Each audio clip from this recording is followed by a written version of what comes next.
Hey guys, it's Miss Crystal. It's Wednesday. It's books time. It's book time. So let's talk about it.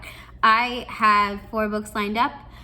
Today's theme is series. So that means that it's continuation of some series, it's sequels, and it's also some beginners. So fun. Okay, so I'm gonna start with like my high school level books because I feel like I left off with middle grade last time. I don't know. So here we go. I forgot. So here we go. We're going to start with high school. We're going to carry on into my middle school books as soon as I'm done with the first 2. Okay? So first one first. Ballad and Dagger, which is an Outlaw Saints novel. So Ballad and Dagger is going to be the first in a trilogy, I believe, that's going to be happening. And so so if you want to get on the ground floor, like here you go, this is the first one. And this is about this kid, Mateo. So he is in this like very beautiful, thriving, culturally vibrant, culture that is from this island, San Madrigal.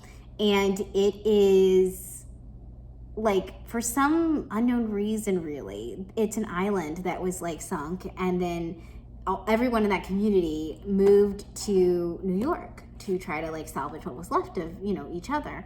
And so they've like made a home for themselves there. Mateo kind of grew up there and he's now in high school. He's a piano prodigy, so there's that.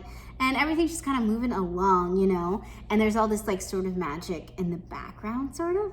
And then on the day of like the festival that, everyone in his culture celebrates, there's like the entity that brought them to this place has suddenly come alive again, and now they're in danger once again.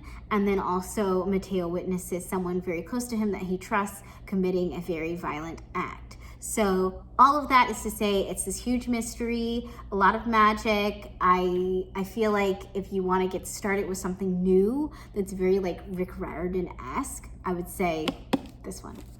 Okay. Next one, Tokyo Dreams. So this is like literally the cutest thing ever. This is the sequel to Tokyo Ever After.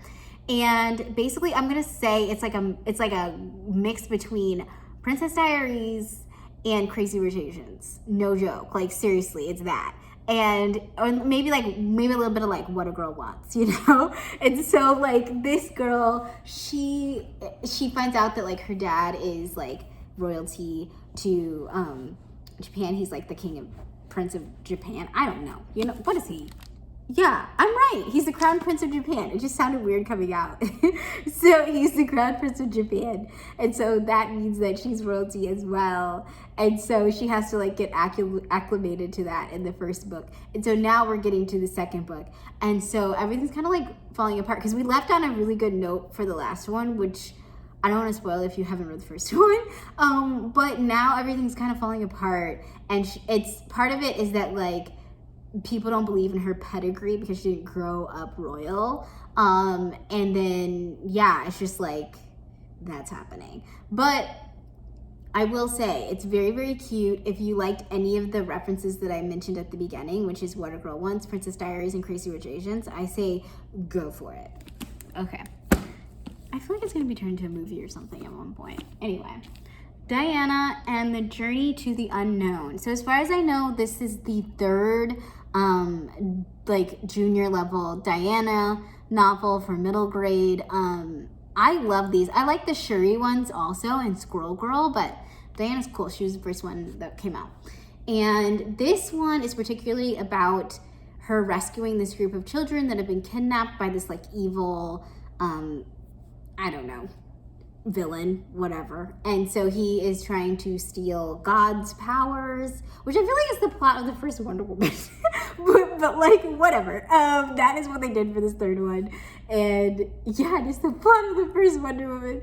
And so like, she's trying to get these kids back and also defeat this entity that's taking other people's powers. I don't know. It's pretty self-explanatory. I don't know. If you like Wonder Woman, then you like it. Okay.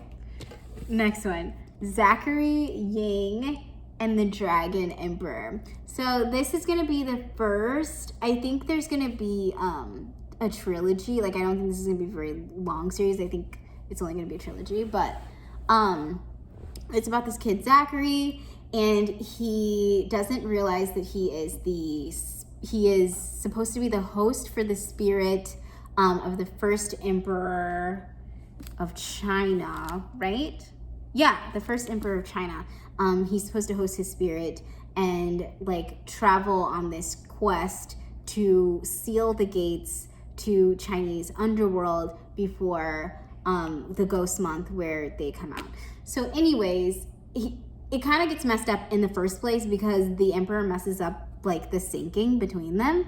And so now instead of syncing to Zachary's actual like body, he's synced to his AR video game set. So now Zach has to travel around with this like headset on, talking to this like ancient emperor through his video games, and trying to like learn the ways of like, you know, I don't know, a sorcerer in order to close the gap in the underworld. So interesting. He also is like traveling around China and like discovering all these other facts. So if you want to know more about that, then yeah, it's kind of like the Chinese like Tristan punches the sky books, you know.